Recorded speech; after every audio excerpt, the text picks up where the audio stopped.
Yeah. We are live.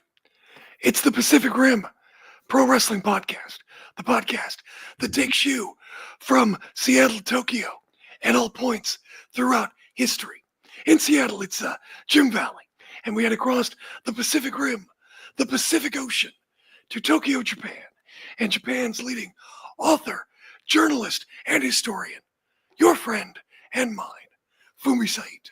Fumi, Hello from Tokyo. it's great to see you, my friend. All right, it's been a while. Yeah, Let's we have have a show. a lot of things to talk about. But first, I guess this is the first show you and I have done without the star And of the Pacific Rim podcast, when was that? Yeah. Kiki. We lost Kiki on over Valentine's Day weekend in Japan. Yeah. February 15th to be exact. Yeah. Yeah. How old was Kiki? 17 and 6 months. So he was almost 18. Well, that's pretty good. Yeah. I took notes. Yeah. Because I had to keep the journal too, because he had to go through chemotherapy like human. And he was in, ICU for, 3 days. Wow. Yeah. With oxygen, whole thing. Yeah. Because he had lymph nodes, Yeah.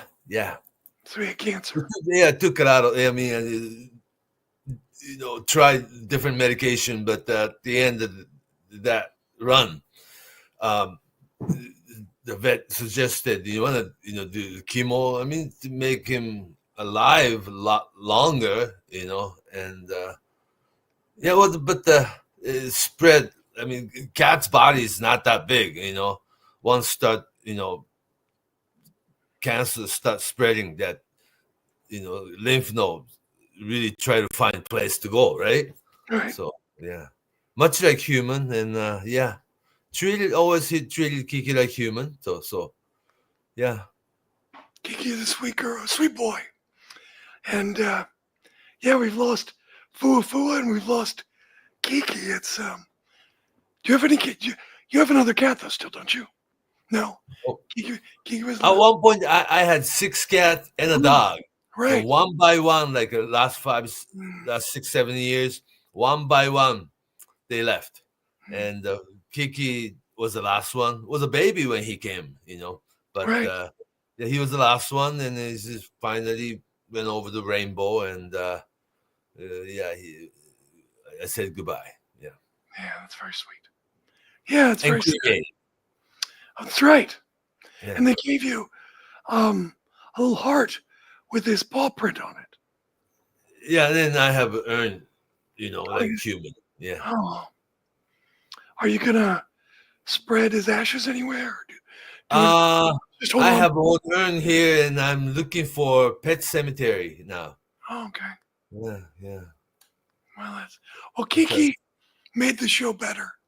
Everybody, it was special. He come in, and like during COVID-19, when I was giving my college lecture online, right? Like he comes in and going meow, and he comes and says like, "What part of meow didn't you understand?" So, oh, sorry. Yeah, my cat Sherman. Yeah. He talks to me and follows me everywhere. We're best friends. But it's funny, when I'm on this show, he doesn't, huh? He leaves me alone. Yeah, I guess he knows it's another cat's territory or something. Oh, okay. Maybe he smells Kiki's scent from Japan and knows. Okay. Stay clear. But Kiki was different. He just wanted to, be part of this. Yeah. Well, look. Yeah. I mean, we always got comments on Kiki or people who'd never. Thank you very much for nice messages from all over the world. Yeah, that was sweet. Yeah, I cherish that. Yeah, I mean, everybody it was always people who listened for the first time would always go, "What's up with the cat?" Did I just hear cat meow? Yeah. The background from Japan. Right. And then over time, people would know that Kiki was, it's a great technology. Not just the mascot, but the star of the show. Yeah. So now you All just right. all right. And also, I guess on a more serious note, we also lost Osamu Nishimura, Yeah, good friend of mine. a good friend of yours. You know, it's he wasn't like the biggest star, but wow, now that he's passed away, so many people have come forward, and his influence was obviously Yeah, because very deep, I read some of the very, website, very impressive. yeah, it's in some of the English written obituary or the report that the wrestler Osamu, Nishimura passed, and it says he never passed mid card level. It's like, no, you don't know anything about him, Right. and he deserved um, his story to be told, and he's like, he really touched a lot of people, and last night I went to his wake. It was bigger service than a lot of people. And actually yesterday, Friday afternoon, Joe Malenko flew in from Florida last minute, Oh wow. and yeah, he and I went over to the big Gokokuji temple. When we went to the temple, it's like, wow, it's like a big cathedral, and it was a huge service. I saw a lot of people, including I spoke with Bo Nakano, the Katsuhiko Nakajima was right in front of me. I spoke with Atsushi Onita. He was standing right over there, and this line of people to do this whole thing. And after we give this, this is a typical Buddhist wake. And today is a funeral. Actually, right now in a funeral service with immediate family and close friends. That in Japan you bring this casket into the car and bring the whole casket into the cremation place. Then after the cremation, in the immediate family pick up. Well, I don't want to say ash. It's The remains.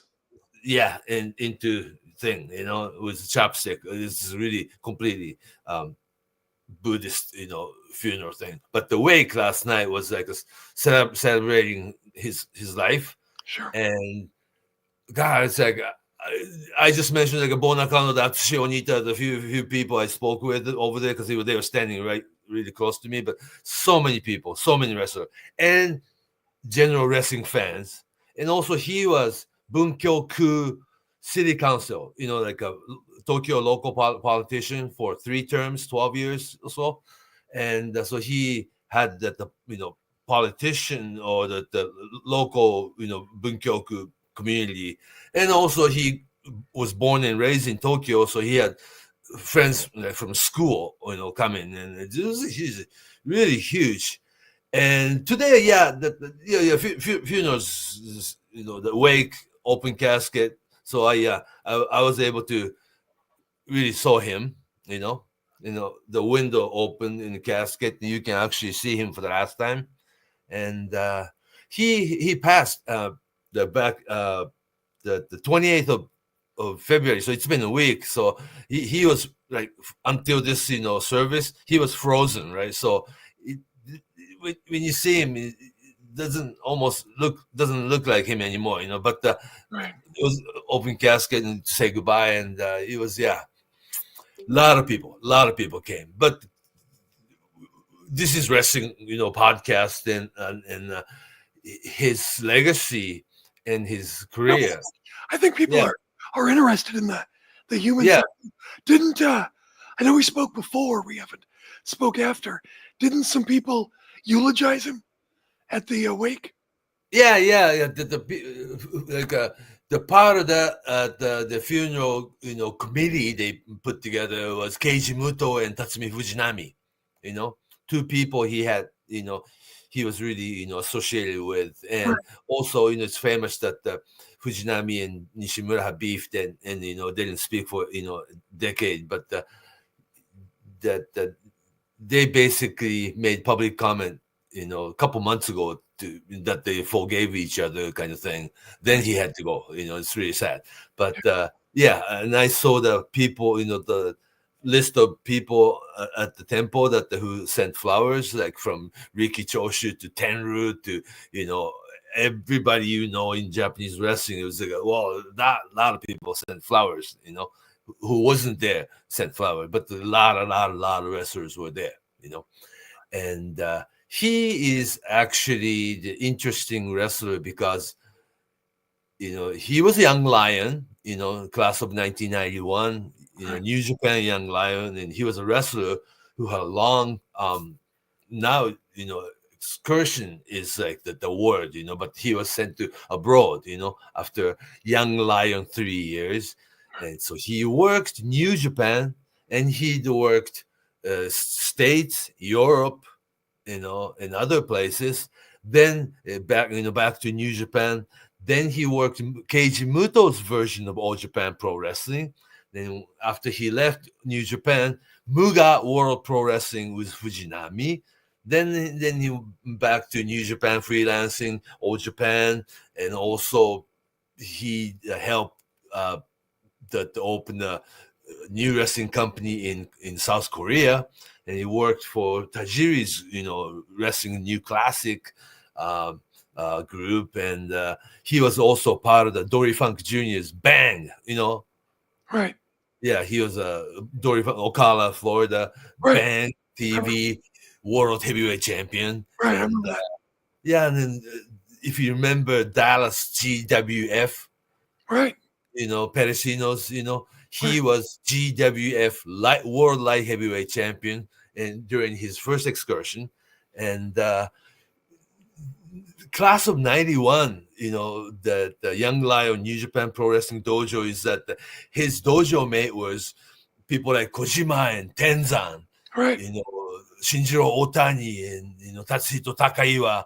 Then when he was rookie year, that the amateur wrestling Three Musketeer came in, the Yuji Nagata, the Manabu Nakanishi, the Kendo Kashin, all those guys were. Can you imagine Nakanishi, Kendo Kashin, the Yuji Nagata, the Kojima, the Tenzan, the Shinjiro Otani, all working out in dojo together as a rookie? Oh my God! So he kind of struggled, Stable of thoroughbreds. Yeah, they all became big superstar later on. But when you're a rookie with, real short hair, and all they can give you is black trunks and black wrestling boots. That's it. Don't wear anything else. Right. You're a young lion. And so the sense of competition in New Japan Dojo is so real, that today's wrestling fans has to go back and really kind of realize that when you go through rookie training, and much like I guess that today's WWE, that the performance center, you go in there and learn it, and you equal and sense of competition. It's not like what you think of sports entertainment. You just have to go through that to become professional wrestler. And obviously between Tenzan, Kojima, the Otani, the Nagata, the Nakanishi, the Kendo Kashi, you'd be struggling, right? Right. Yeah. But actually Nishimura was the first one to be sent to abroad. He was really tall. For Japanese wrestlers, like a good 6'3" or so, 186 centimeter, and he had a real high drop kick as a rookie, so we'll make him start, kind of thing. But he excursions usually 1 year, right? Yeah. But he, after 1 year, he told on the phone, you're talking 1992, 1993, that the internet or the email wasn't part of your everyday life, let alone social media. He made a phone call to booker Riki Choshu. I'm not coming home yet. I mean, he wasn't ready. He's like, what can I do, kind of thing. He's like, you gotta be original. You know what I'm saying? After black tights, black wrestling boots, Young Lion, then you're allowed to become your own person, and they don't come up with character or gimmick. You just have to find yourself. And everybody else did, huh? Eventually. And he's like, I need a little bit more time, and he just.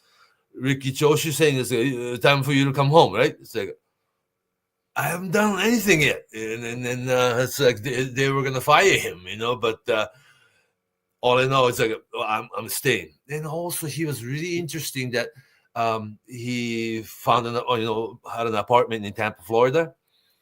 He became friends with then, Hiro Matsuda, and here's another person who,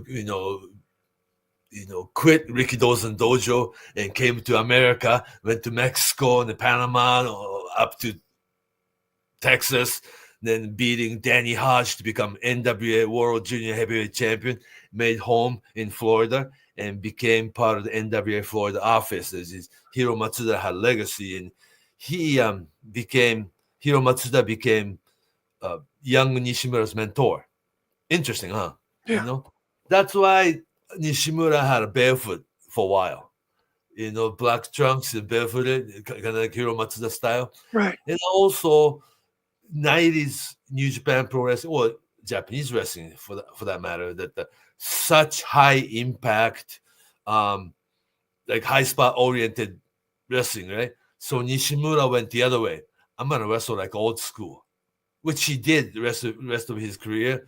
Mat wrestling, grappling, European uppercuts to submission to like handspring, but not so fancy, just to wrestle and he ended up working much like Hiro Matsuda or young Antonio Inoki style, young Fujinami style. And wow, sure enough, he was the only one doing it. You know what I'm saying? He wasn't Keiji Muto, he wasn't Masachono, but instead went back a little farther. He started wrestling like a young Fujinami, young Inoki style, and it was success, I guess. And interesting, that trivia, he did win the IWGP Tag Team title. Tag team partner was Tatsumi Fujinami, 2001, beating Tenzan and Kojima. Isn't that interesting? And also he dropped the title to Keiji Muto to Taiyo Kea. In New Japan Ring, Keiji Muto and Taiyo Kea, Manuka Masman, 2001. That was also the transition period that after Giant Baba died, in different form of All Japan, 2001, New Japan tried to buy All Japan, which wasn't success. Instead, 2002, Muto jumped from New Japan to All Japan. It really became part of All Japan and created a Muto's version of All Japan Pro Wrestling. So it was like Nishimura and Fujinami was there as a tag team, beating Tenzan Kojima to become IWGP Tag Team title, then dropped that to Muto and Taiyo Kea in New Japan Ring. That was actually like transaction for Muto going into All Japan Pro Wrestling full time. So he's like now you look back that if you look back, it's like wow, that was like a kind of historical because wrestling landscape was changing and he was there, kind of thing. Right. It's almost like with Taiyo, it's like he was an All Japan guy. Muto went back and forth, but and also that right after WCW's collapse, right? And they're sort of like outsiders. It's sort of like when you bring in, another somebody from the opposition, they call it. Right. Exactly. Yeah. So it was an interesting time in 2001. Then everybody, 2002, 2003, if you remember, not everybody, there's so many wrestlers leaving New Japan. New Japan always was like a huge roster, right? When go back a little bit, when Nishimura was rookie, you still had Inoki wasn't retired, politician, but not technically retired. And you had Fujinami and Riki Choshu still active, and you have Muto and Hashimoto and Chono, three musketeers. You have Hiroshi Hase, you have Kensuke Sasaki. Oh my God, like so many superstars above you, And you have dojo mate of Kojima, Tenzan, Nagata, Kendo Kashi, Nakanishi, Ohara. Oh my, it's like you have to struggle to get yourself out there, But 2002, 2003, like I said, that the Keiji Muto's version of All Japan created. And 2000, previously, the year 2001, Shinya Hashimoto was fired from New Japan. That created 0-1, if you remember. Then 2003, Riki Choshu and his guys, Kensuke Sasaki too. They formed double J, World Japan Pro Wrestling, and Muto's All Japan, the Hashimoto's 0-1, the Riki Choshu's Double J, that the old New Japan's. It looks like New Japan was split into like 4 ways, Then it was a peak era of Pride and K1, the Japanese MMA peak years. Then their wrestling enters the dark age. Right. You know what I'm saying? Because not just the wrestling business declined, but this loyal professional wrestling fans left pro wrestling because they're scratching their head. New Japan Pro Wrestling, King of Sports, it's like a serious pro wrestling. Then Inoki almost sided with MMA community, sending people like Nagata or Kendo Kashin or even rookie Shinsuke Nakamura to your MMA environment. And wrestlers lose. Oh my gosh. Yeah. Can you imagine having MMA match against people like Federer with 3-day training? That's crazy. Yeah. Then Yuji Nagata pretty much, now he can look back and say, yeah, I'm glad it was him that sacrificed it, Right. And wrestling made comeback. Oh, was the question there somewhere? Always thought that was weird. Like when Kojima won IWGP, another promotion top. Yeah. Wrestling is a strange creature, right? Big companies work together when things are not good. Right. When things are going well, or like Monday Night War, that the WWF, WWE, and WCW will never work together. When things are getting worse, WWE, of course, ended up buying WCW, but the wrestling promoter works together when business are bad. Right. They don't work together when their own business is strong. That kind of thing. I always look at it. Japan is, very centered and strict and, set. That they have these rules. You follow these rules. And even to this day. I mean, Japanese people in general? Just know, I'm trying, when, for example, Sean Waltman talked about how he didn't want to take, when he was in this era, he didn't want to take tours with smaller companies because then he couldn't get into New Japan or All Japan because that's just the way it worked back then. And I still have a hard time wrapping my head around that. The way people work together now and that stuff, even though I know it doesn't matter, it always surprises me when who just came in?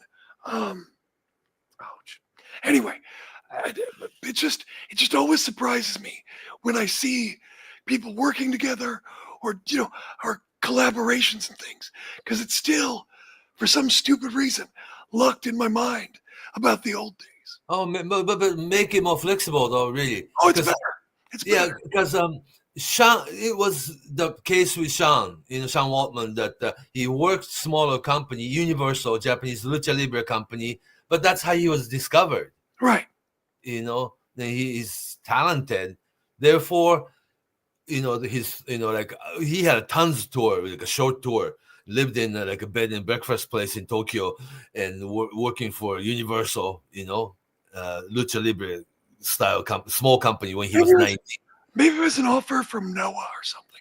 I forget, but Noah doesn't happen until 2002. But I don't remember what he said. Yeah, but he was discovered by New Japan, and he was put into top of the Super Junior Heavyweight tournament with people like Liger and then Chris Benoit and all Black Tiger Eddie Guerrero, all these Super Junior Heavyweight.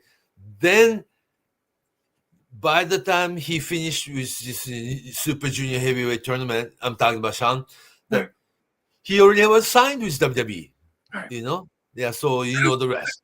I don't mean to distract you. Let's get back. Yeah, talented people will make it, is what I'm saying. Right. Yeah.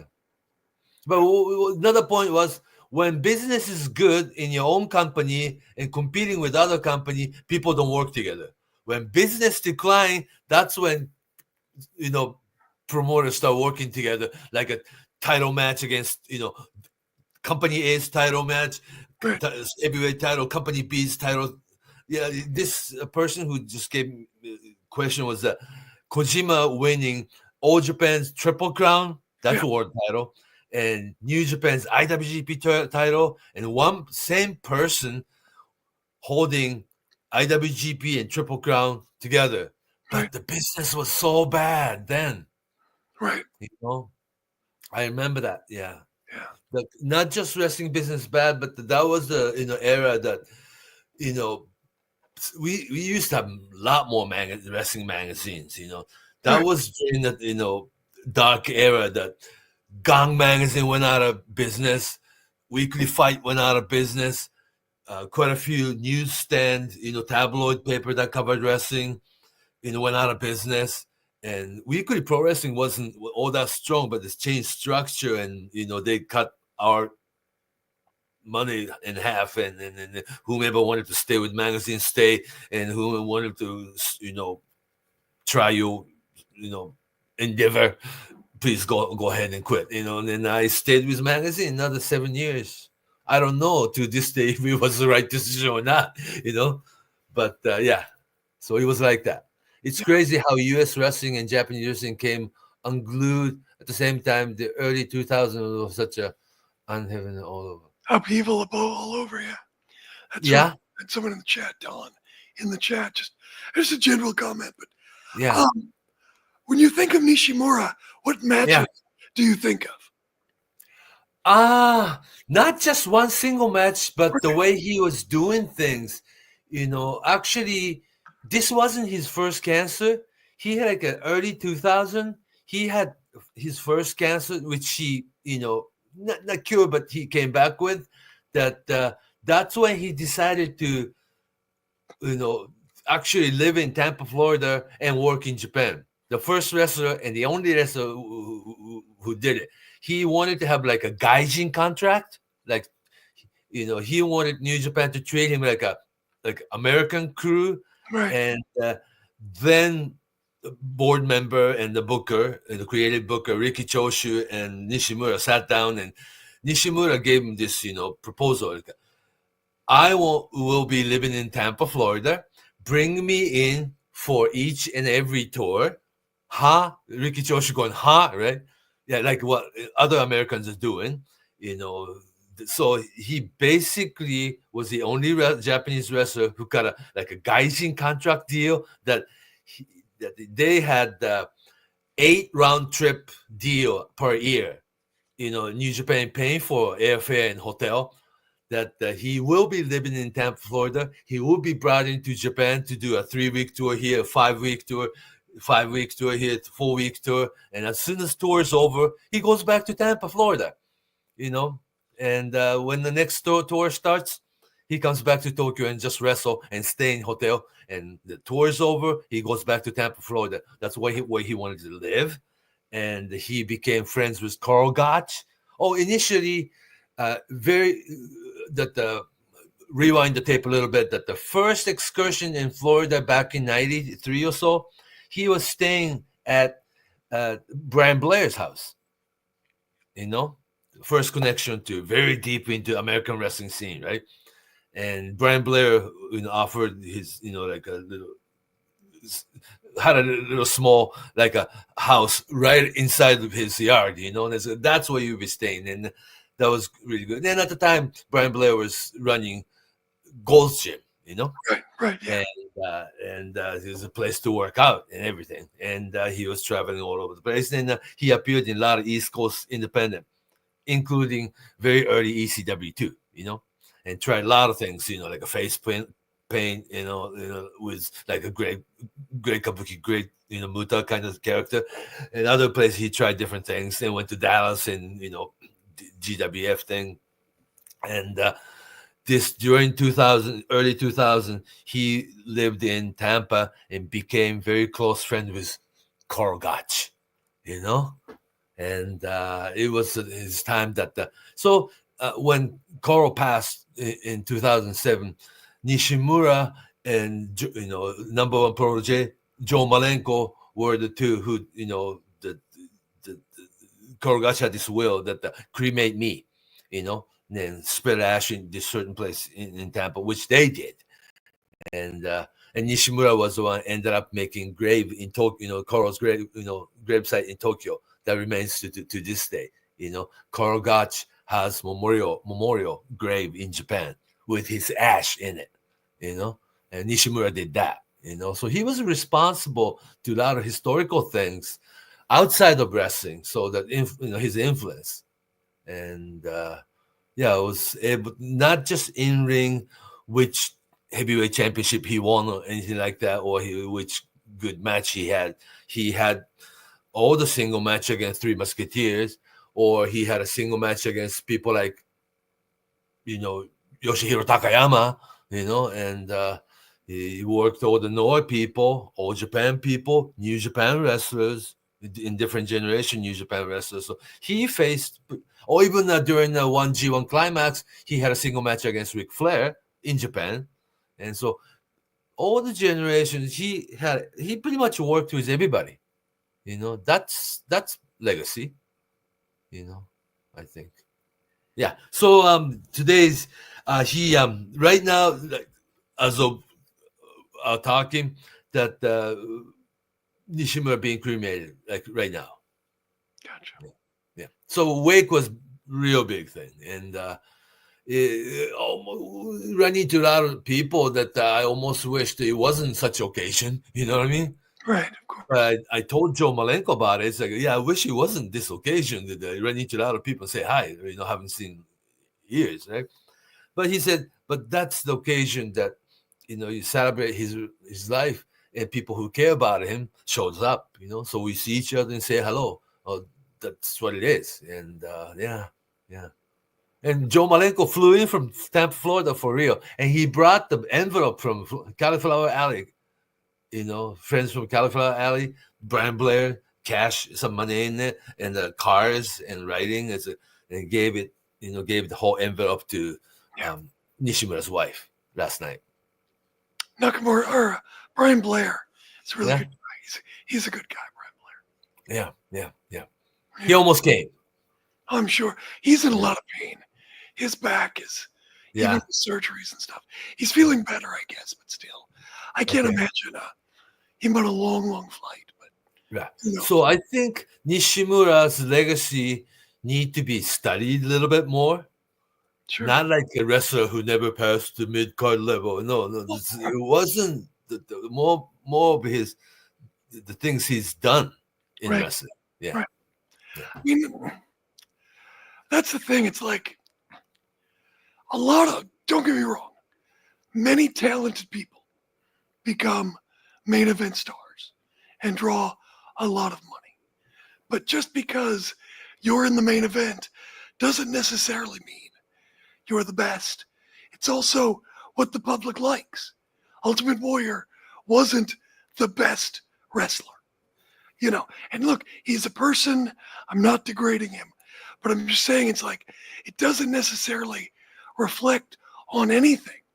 A lot of times your role is to make someone else look good or to make someone else, put them in positions. All positions are valuable on the card. Yeah, I believe that. Yeah. And it's like, I don't know, you're right. And when people say that, that's a very, I just say it's a very unfortunate and ignorant thing to say.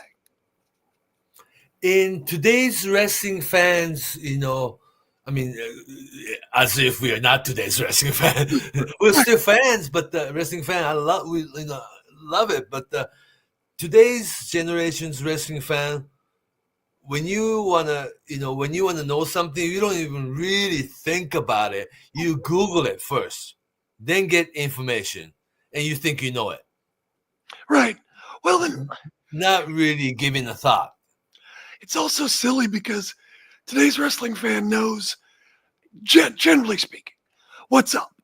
That it's entertainment, it's scripted, certainly can be dangerous. There are real injuries, but they also know that it's scripted. So they should also understand, and I guess they don't take this second step or whatever you want to call it, that, there are very good people whose job it is to put people over or make someone else look better so they can draw money with the champion. There are people who have important jobs. If don't you necessarily look win. at it like a casting, Right. casting in the movies, Right.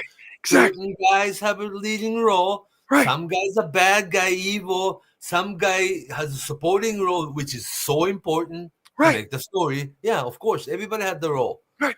In You the can have same way that a while back when the wrestling, Observer Hall of Fame thing was, somebody wrote this website article saying Yoshiaki Fujiwara doesn't deserve to be in the Hall of Fame. He doesn't know a thing about Fujiwara. You know what I'm saying? my gosh. Yeah. Fujiwara Armbar, they named it, then how influential, and also number one student of Karl Gotch, and also people don't know for all through 70s into early 80s, Antonio Inoki's bodyguard, personal bodyguard. Yeah, it's just, You know, I don't know. I think the movies is a great analogy.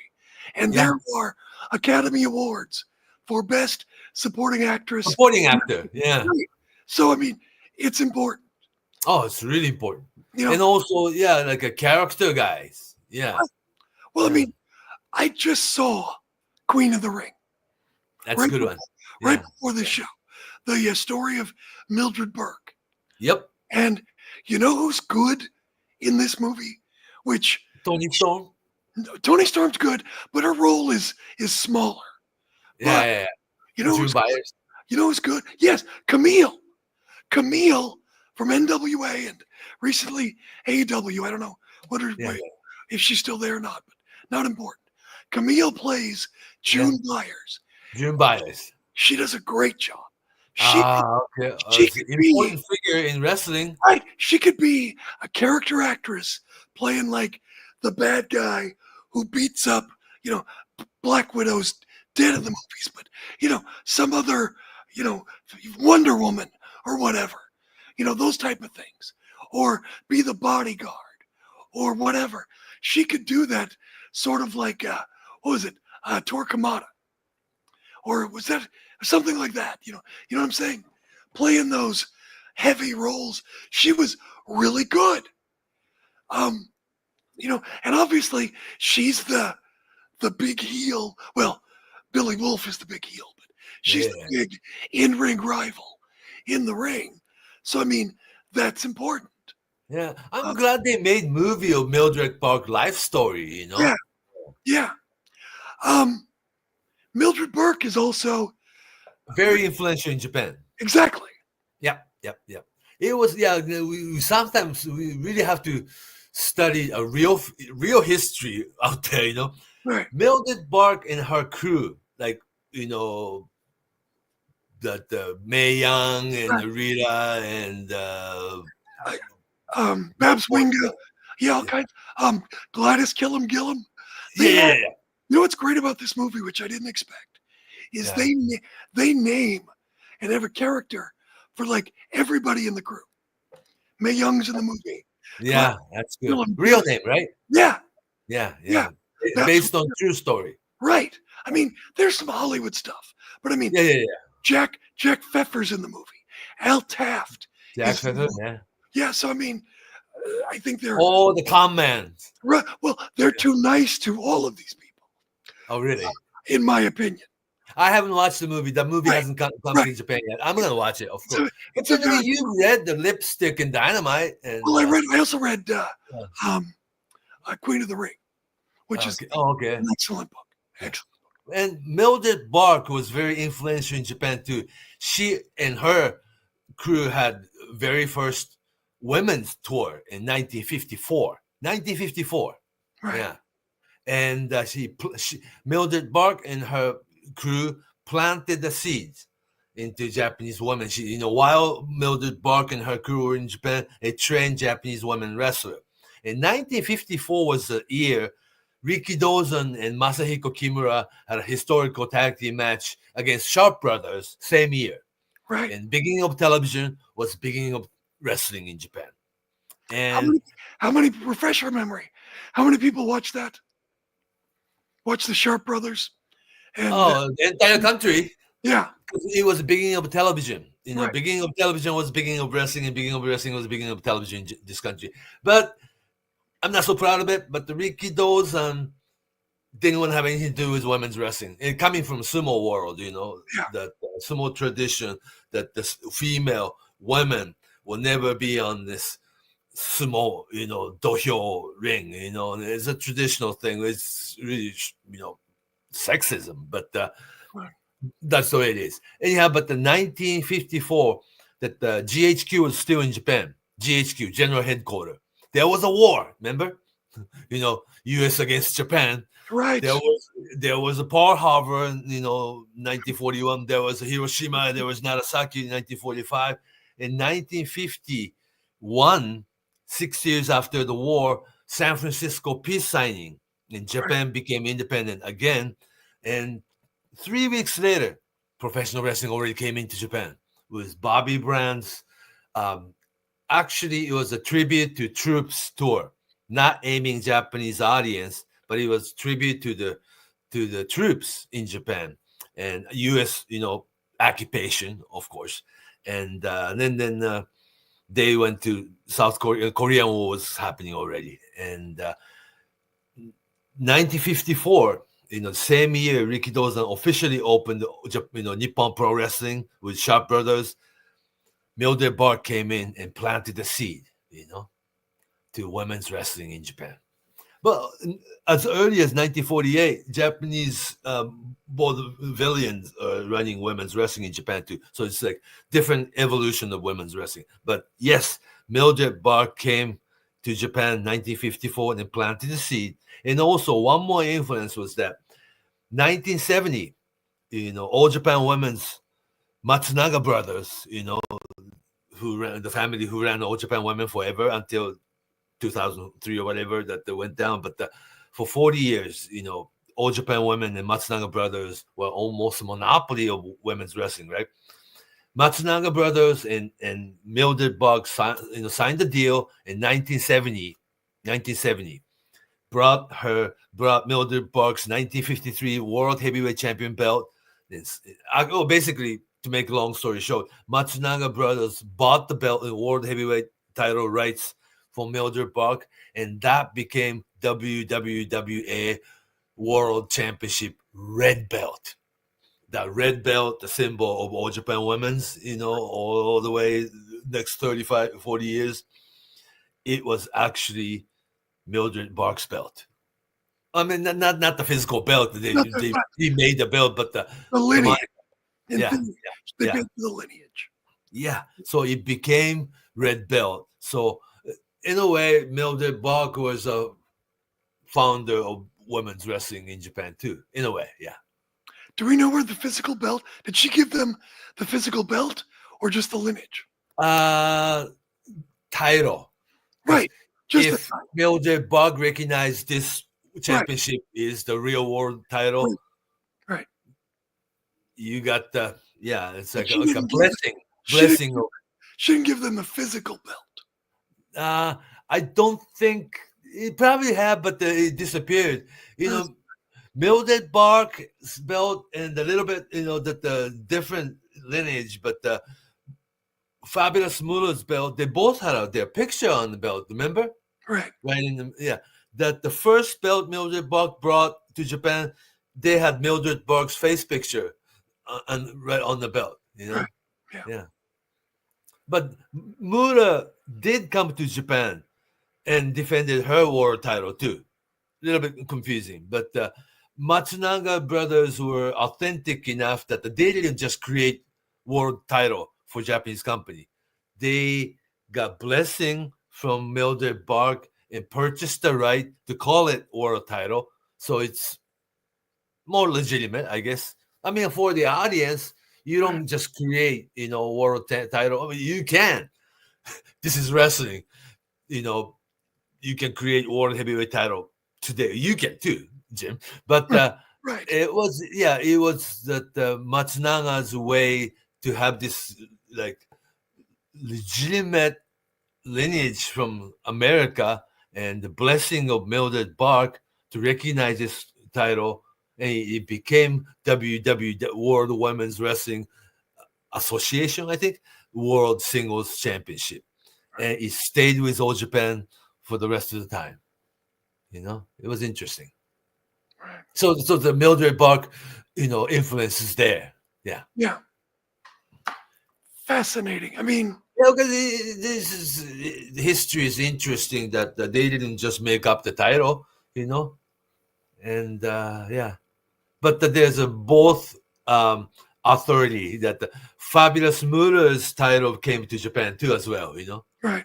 and we always have to deal with Mildred Burke's, women's wrestling a little bit later on, the Fabulous Moore School of Wrestling. Yeah. One of the things that's been fascinating to me with the advent of YouTube. Okay.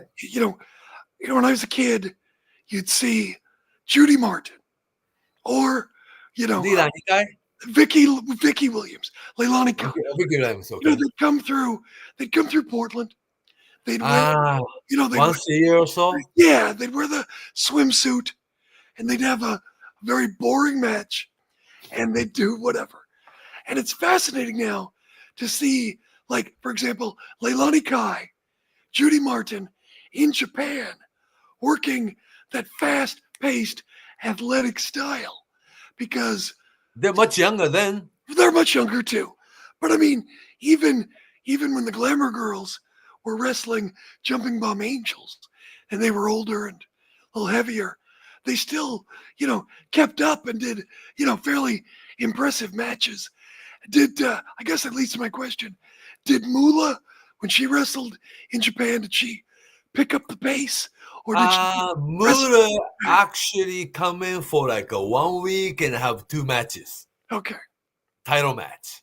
You know what I'm saying? The same. But the Leilani Kai or young Judy Martin or Velvet McIntyre or Vicky Williams, they came to All Japan Women's Tour and stayed 90 days at a time, 3 months at a time. Wow. And be on the Japanese bus, travel all day, every day, and go to next town. You know how many All Japan Women's, like old-fashioned barnstorming style that they go to town to town to town, not televised match, but you have house shows just about every night of the year. And so you be on the bus, and that's your life. And Leilani Kai came in when she was 20, and just basically picked up Japanese style, like a decade before Medusa. Yeah. Yeah. For Medusa's case, she actually lived in Japan for like 2.5 years and lived and learned Japanese. But at the time, Leilani Kai, Julie Martin, the God, the name is escaping. But Wendy was here too, 3 months at a time. Young Wendy Richter. Cowgirl Wendy Richter. Cowgirl, yeah. Living 3 months at a time. Traveling with Japanese wrestler, eating Japanese food, staying in Japanese hotel, the whole bit. And do your own laundry and put it up in the bus where you're staying, where you're sitting, and go to next town. I mean, just if you did the Japanese women's, I should say All Japan's women's traveling style, you work like Japanese wrestler. Now, I guess I've never asked this. I don't know this. Obviously, I mean, it's different, but obviously, Baba paid very well, and Japanese tours for men were very lucrative. Some of the best paydays in wrestling. Were they good paydays for women too? I think accordingly that they go by house. Right.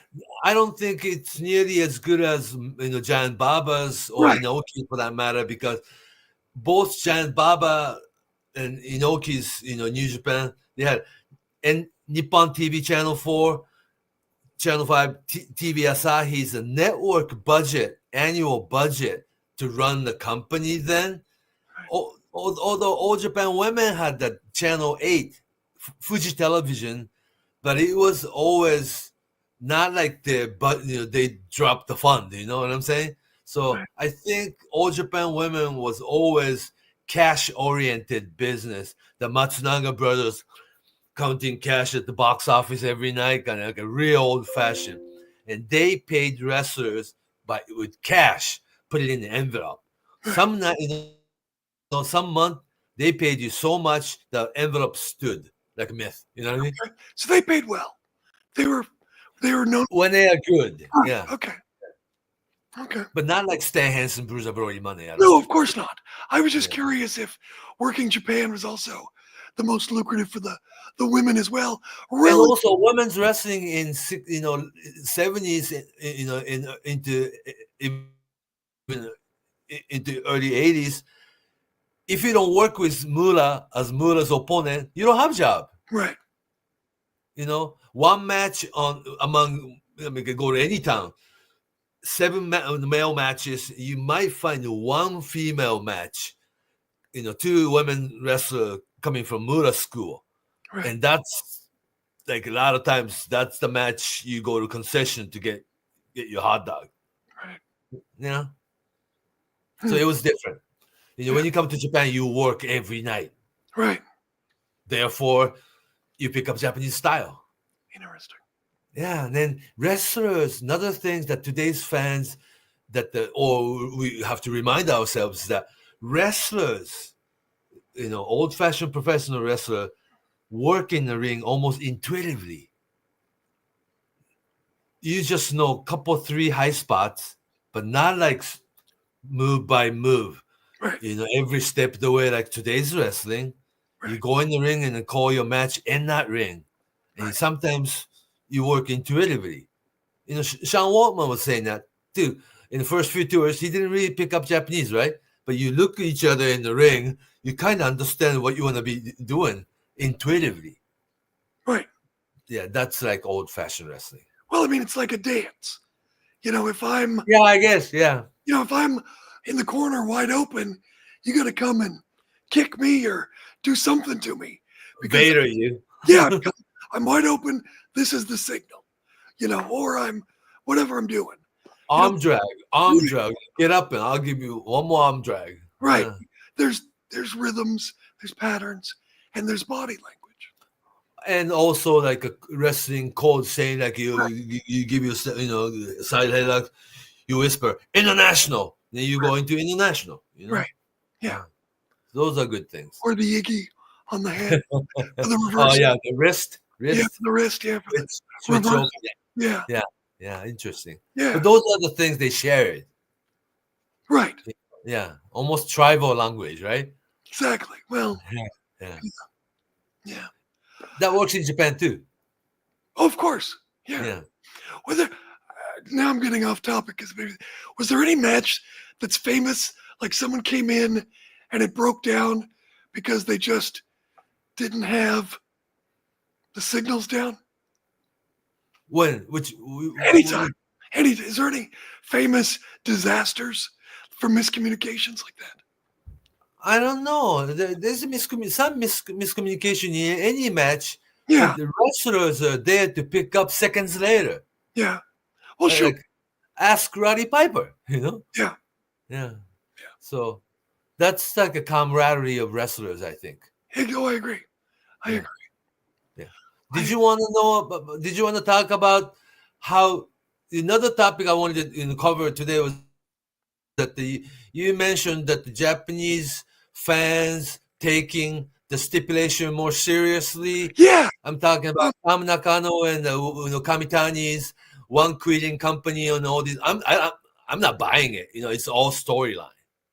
You know what I'm saying? Yeah.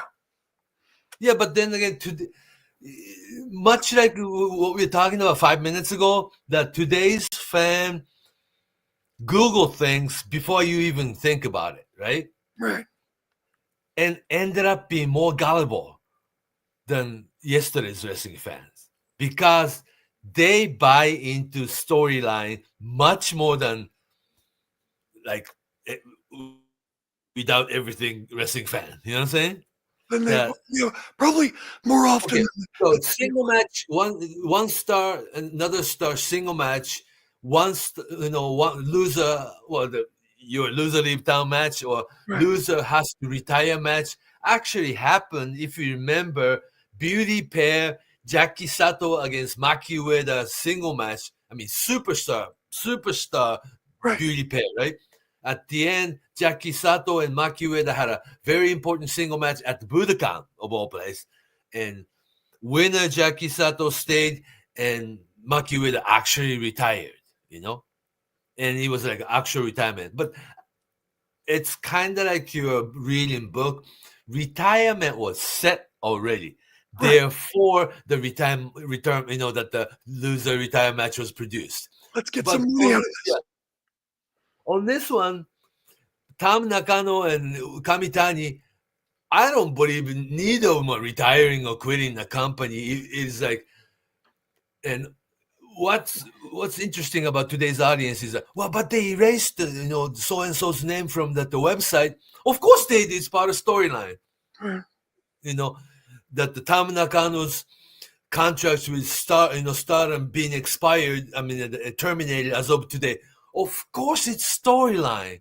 And they will be working. Tam Nakano from this point on until Yokohama Arena, she'll be working freelance. Of course, it's storyline. But it reminds me that just what happened last week,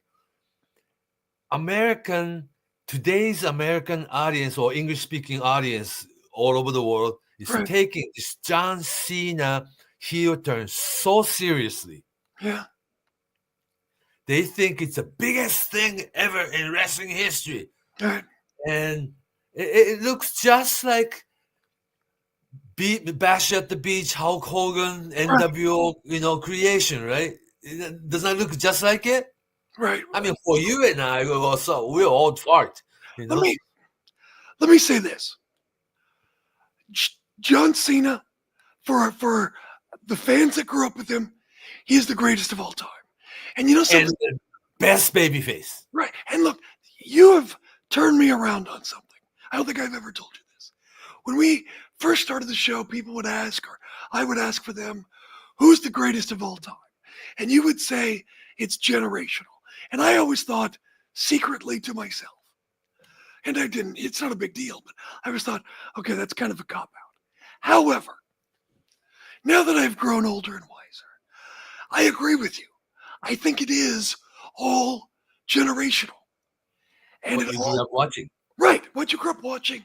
And it's like, well, is Mildred Burke the greatest of all time for what she drew?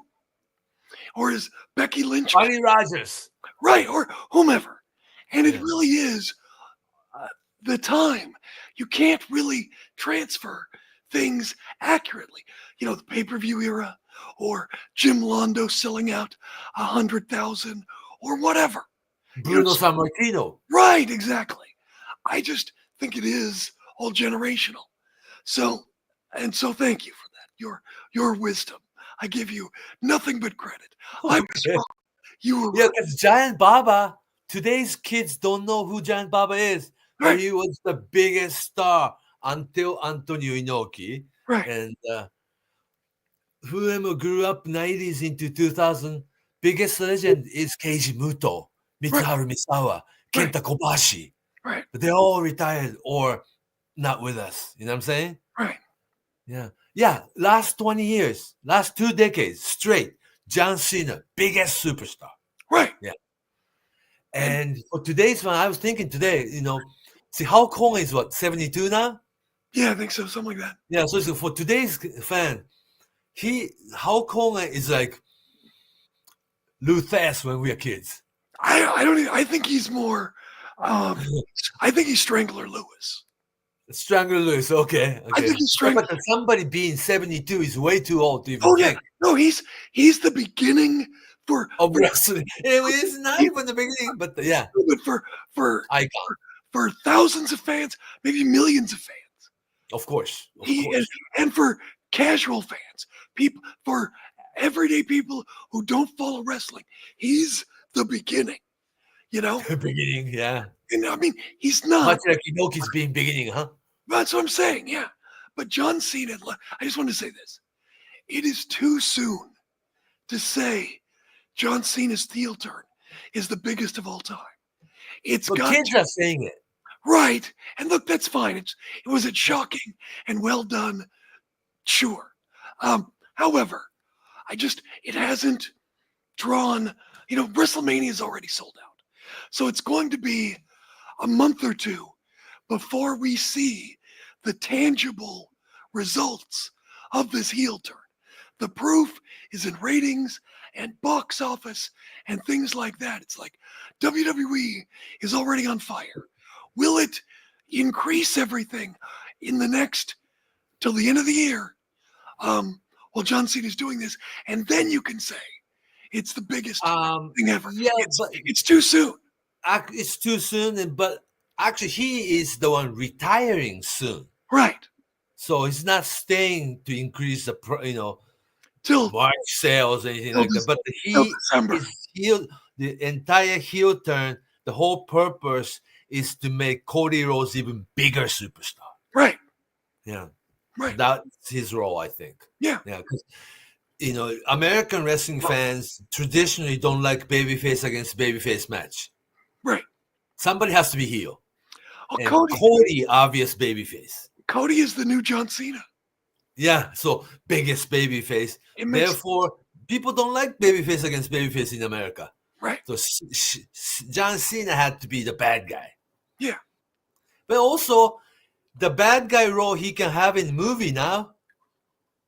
The movies he'll be on. I mean, the movies John Cena has been on, he's just John Cena himself, Well, that's but now that he can be a villain, like a real bad guy in movie too. Right. I don't know. I mean, as far as, his acting career is, it seems like he should be in more movies, doing things more often. I don't know. He probably will be though. Yeah. Oh, for sure. And today's we've been saying today's audience, as if we're not, but today's younger audience, Rock is what the Vince McMahon used to be. Right. Yeah. And also he's actual part owner and executive board member of TKO, right, which is not the storyline. So it's believable. That executive is an asshole, right? So, he has legitimate influence.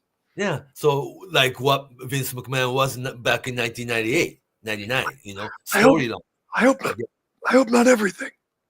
But no, that's not what I said. I know that's not what you're saying. Yeah, but he does real bad guy real well, though. Oh, Rock is, I think he's the greatest ever. I say that all the time. Your favorite, yeah. No, he's not my favorite. But look, he's got the matches. He's a very good wrestler. He is drawn. He had a huge house show run. 2000. He's a huge draw with WrestleManias. He has transcended the sport like very few are. Maybe Jim Londos has. But there was no television in Jim Londos era.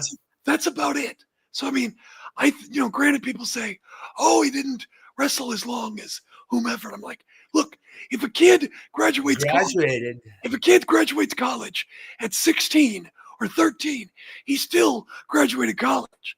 Just because he speed ran everything is not a negative in my book. No, I think Hollywood wanted him. Oh yeah. Obviously, and took the boy and ran with it and became such a huge star. He's the biggest. Yeah. The biggest. So, but he was nice about, he cherished where he came from and his real background, that he never left wrestling.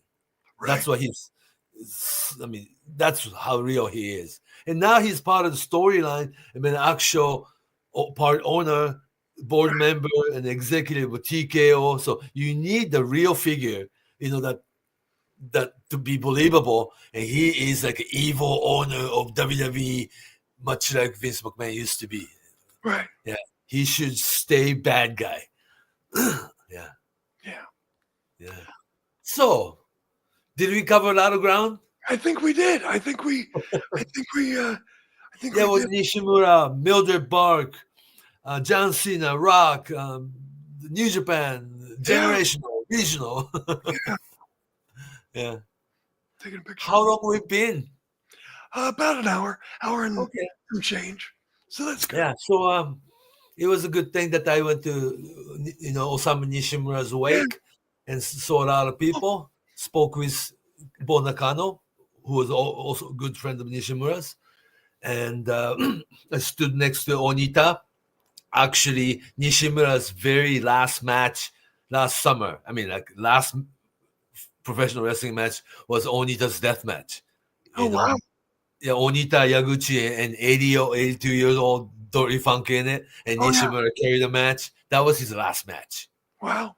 Coming from Inoki Wrestling School to Korogachi to Dory Funk to Hiro Matsuda to Inoki to then last match was Onita. Too So he wild. had it up.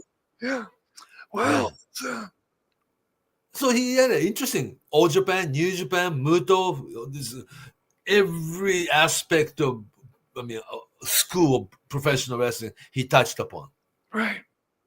Wow. I Yeah. mean, and that's the thing. I mean, obviously by everybody who came to pay their respects. Um, I think it speaks to his influence and it speaks to the people he touched and the person he was. Yeah, when I got out of tempo last night, it was like 100 yards of lining up. People still want to go in and do this. Yeah. Yeah, because fans were able to go in too. It was open. Oh, that's Yeah. great. It's very Yeah. nice. All right, my friend. Well, let's do this again soon. Are we on live? Really? Yeah, we're live. Desire, I'll tell you what. We'll give you a couple I of can take questions. Let's take some questions. Anybody Yeah. in the chat want to ask a question? By the way, I am feeling much better now. You do? Okay. My doctor, I was dealing with a lot of pain from my disease, and with the kidney and things, it just anyway. She put me on what is known as the trademark is Cymbalta, which can be used for pain, but it's also a antidepressant. And doctors have tried to put me on antidepressants before, and I did not like them. So Anxiety? I don't know. They suggested it. I felt fine for some reason. Anyway, maybe I just have natural depressed face. I don't know. Anyway, We gotta make anyway, Pacific Rim back to that's my point. semi-regular. That's my point. My point is, Yeah. I feel so much better. My knees don't hurt. My ankles, my hips. I am so much more active.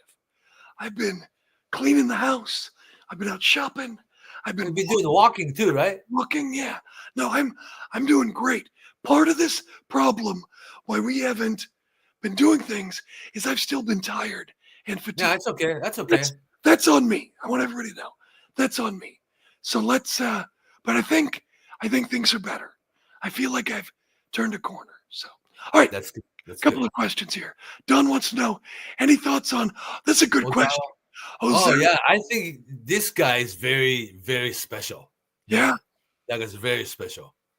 And Noah has different kind of momentum. Noah under Abema and Cyber Agent, this bigger capital, and Noah is really focusing on the streaming era of professional wrestling. So they are not really paying much attention to what they should do on television, or let alone they don't even think about DVDs or anything like that. It's like very live streaming, and it's all like a live streaming tempo storylines. And Ozawa is a perfect candidate, and also it needs to be somebody completely new to run to have this new generation era superstar, and Ozawa has it really. That guy's special, very special. Yeah, definitely. I agree. It's very good.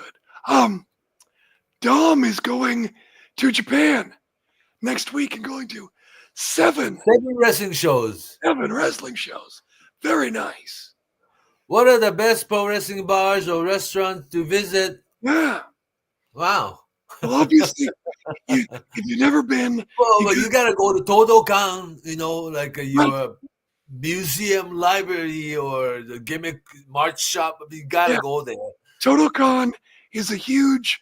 Was it 2 or 3 stories? Two. Yeah, 3 stories. Yeah, I There's think. three Yeah, stories. Okay. I'm coming back. By the the way. Anyway. magazine, books, Yeah. video, the VHS video, the DVD, to Walls, costume, walls T-shirt, of the them. mask, to, Yeah. or the action figures, small Yeah. or big. Yeah. Yeah, or the wrestler worn costumes. Yeah. You got to go to Totokan. Yeah, yeah. Or the Totokan. old ticket tab. Yeah. Yeah. There's Yeah, tons of stuff. and also see, too bad that the Killer Khan's not with us anymore. That the bar's Yeah. gone. Yeah. Greg Kabuki kind of quit the restaurant, but you still go to Steakhouse Rivera. Yeah. Ribera Steakhouse. Yeah, You got to go at least once. or Snack Pit to have to have Chanko wrestling food. Right. And there's a couple other places that This the Mr. Kyoko Inoue's bar. You know, Oh yeah, Kyoko Inoue. yeah, Uh, Kyoko Inoue's bar. Yeah. um, Mr. Danger. Does he still have a place? Yeah, Mr. Danger. Yeah, Mr. Danger. It's a And good steak. Yeah. and He's then always there. right. Mr. Matsunaga is always there. Yeah. Good. And then what about Kawada has a place, doesn't he? Kawada's ramen house, yes, he's still around. But Okay. you almost have to go there and spend money because it's ramen, just come in and go and eat in 10 minutes gone. $5. So you gotta have to sell 200 ramens a day to survive. But he's trying to make it into more of an izakaya. People stay, have beer, chicken, other appetizers, then have ramen and go home. Right. And yeah, so people should drop at least $50 per person. He's trying to survive. Yeah. Yeah, Definitely. ramen house is really hard to make. But Sure. Kawada is another place. Kawada Ramen's place. He's always there. You know what I'm saying? When Right. you go to Planet Hollywood, you'll never see Stallone there, right? Right. Exactly.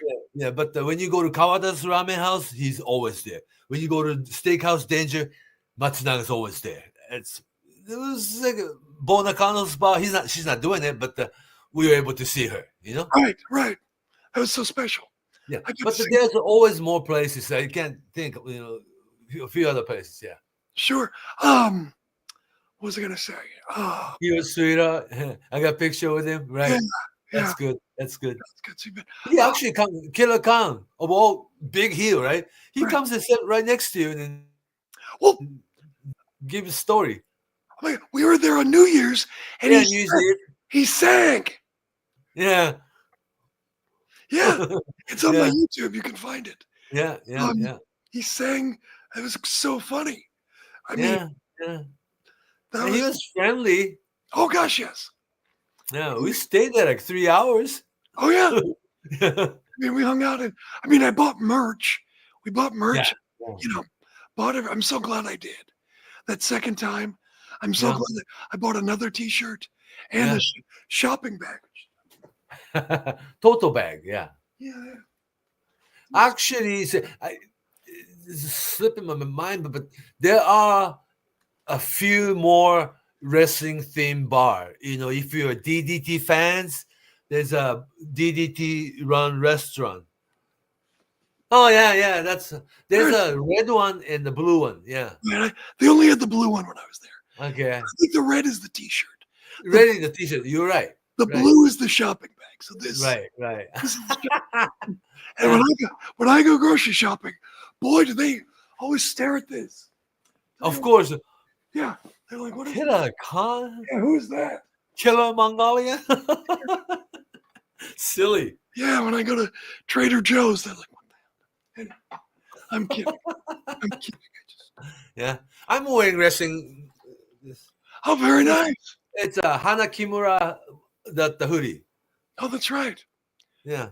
Is there a place to get? Does Kyoko have Hanakimura Yeah. online? Can I buy it online?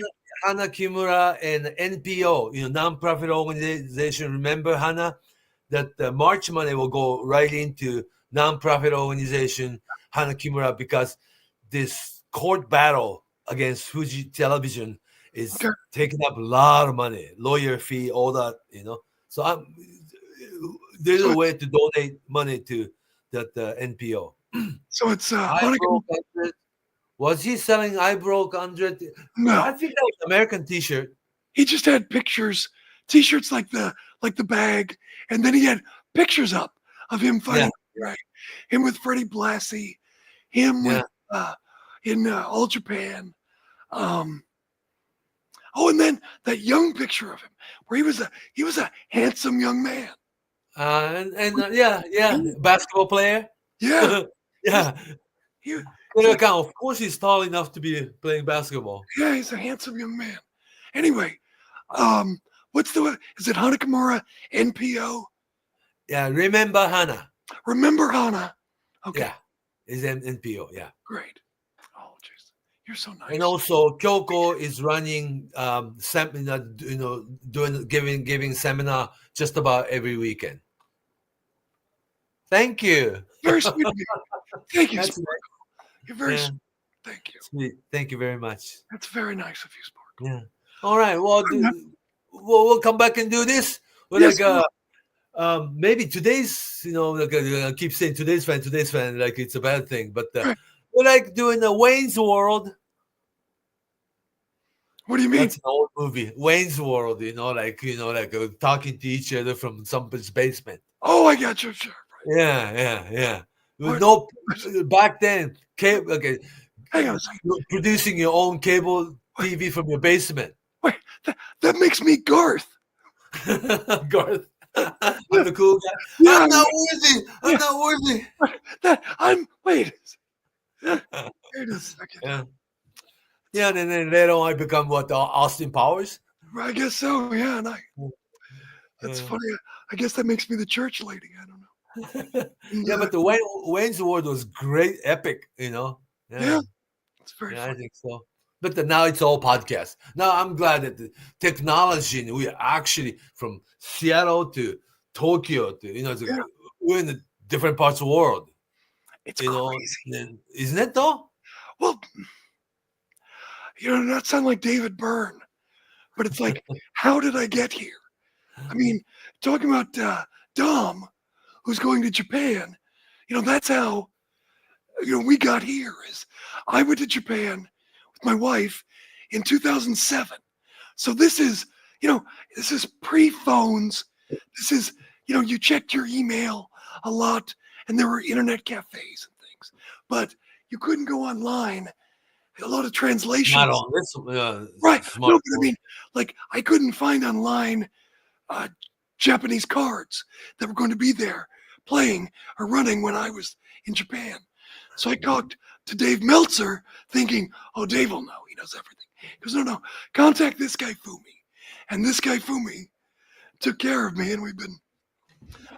You realize it's 2025. In 2 years. In 2 years, we will have known each other 20 years. 20 years older. Can you believe that? It feels like we've known each other like 8 years. Yeah. Doesn't feel that time flies when you're having fun, I guess. Yeah. That's crazy. Oh, Don's in. I didn't know you were in Ireland, Don. Well, that's cool. I mean, you should right, time difference. Yeah. Makes the world really small place. It's like 8 hours difference, I think. So it's like forward. Yeah. Eastern time. It's Europe time. So he's like, no, I think they're like 6 hours or so ahead of you. I think it's 8, but anyway, it's he's. All right, we'll come back with more, that current topic. But we're students of, student of the sport and the business, so we always come back. We even talked about Jim Lowndes, Mildred Burke, right? Or even Zack Sabre Jr. All right. Real quick before we go, New Japan, Hiroki Goto. Yeah. New world champion, IWGP champion. What are your thoughts on that? And his first title defense, he beat the icon Hiroshi Tanahashi. Right. So people will know that is, the ball is handed to him. You're gonna run with it. And what was interesting, that after the Hiroshi Tanahashi the Hiroki Goto title match, all the guys, babyface guys in New Japan roster who were not on the card, the Makabe, the Honma, the Tiger Mask, that the Kojima, the Tenzan, the Nagata, even that the Ishii, Tomohiro Ishii, they were not even on the show. And still huge roster. Zack Sabre was not on the card. Jeff Cobb was not on the card. Henare was not on the card. So many guys are not on the card, but still made up huge 7-match lineup with 2 title matches. And we know that it's Tanahashi's final year, and he is the biggest babyface, much like John Cena was, And I think that that Goto will make pretty good champion, Yeah, late bloomer, right? Yeah, I didn't dislike Goto, but he was fine. And now with the whole story they did with him winning the title, I was like, all right. It's like because I was pulled in. You have your run. Yeah.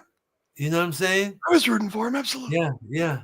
And also it was, the couple of days ago, New Japan Pro Wrestling 53rd year anniversary. Oh my God. May 5th, the March 5th of 1972, 53 years ago, 29-year-old Antonio Inoki opened New Japan Pro Wrestling. The very first match main event, 29-year-old Antonio Inoki going up against 47-year-old Karl Gotch, single match. And learn something. You would think Inoki would beat Karl, the god of wrestling, Karl Gotch, right? First match, opening show, Karl Gotch beat Inoki 1, 2, 3 in the middle of the ring. Therefore, the beginning of the show. You know what I'm saying? You be the challenger to the into the world. Inoki running new company, and right. If you beat Karl Gotch the first night, it's like the end of the show almost, right? Makes the show to be continued. Right. So smart. Inoki got lost. Inoki lost the match. Therefore, you will be watching this long drama that decades of Inoki legacy, New Japan legacy, his rivals and stories and a whole bit. Learn something. You shouldn't win sometimes. You should lose. Right, exactly. You know what I mean? Yeah, have the whole story to be continued. Right. And if it was like a drama, it's a drama. New Japan Pro Wrestling going 53rd season. And crazy enough, I've been following 52 seasons.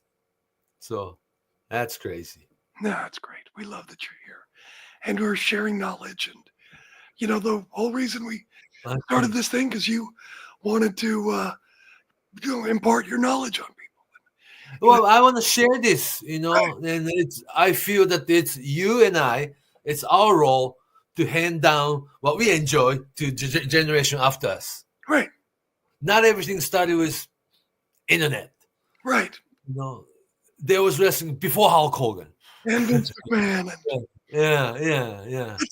And look, I get WWE as a company, and they're going to paint themselves in the best light and tell their history, because history is written by the winners. But that said, there are important things that they're missing or intentionally left out. Sure. And it's like, you need people like you and people like Dave and, Jim Cornette and others to, talk about the real things that aren't making WWE profitable, those type of things. And look, I'm not vilifying WWE. Everyone paints their story in the best light. You're the hero of your own story. But we still need to tell the truth and remember people and events and things, how they really happened. And, it's very important. And I'm glad to be, a part of this to get that out there. You grew up watching Portland wrestling. Yes, I did. Oh Yeah, gosh, and this year is the 100th anniversary of Owens wrestling Down Owen's dad starting. before Don Owen. Right. Well, Don was there as a kid. Right. But Don Owen's father. Yes, Herb Owens. Oh wow, yeah. Because Mhm. I thought Don Owen was an old dude, right? Okay. Yeah. So like running wrestling back in 1930 or something, right? Well, and Don lived to be 98. Right. That's good. That's good. So these are older people has to tell the stories, Right. and hand it down to the generation after us, Yeah. after you. Yeah. Yeah. So I'm glad we're doing that. But I need to get on it and do some okay. stuff. Do Don, I should be sleep too? All right. I'll let you guys go to bed. go to bed. We love that you're here, though. We love that everybody in the UK and Europe and wherever is here. So thank you. Okay. Very good. Thank you. All right, guys. We'll do it more often. I feel better. So that's the good news. All right. Until next time. So long from Tokyo. All righty. Hang on one second here. All right, kids. We will talk to you later. Thank you so much. All the best to you, Sparkle. Thank you for the super chat. You're very kind. Bye. Get some sleep.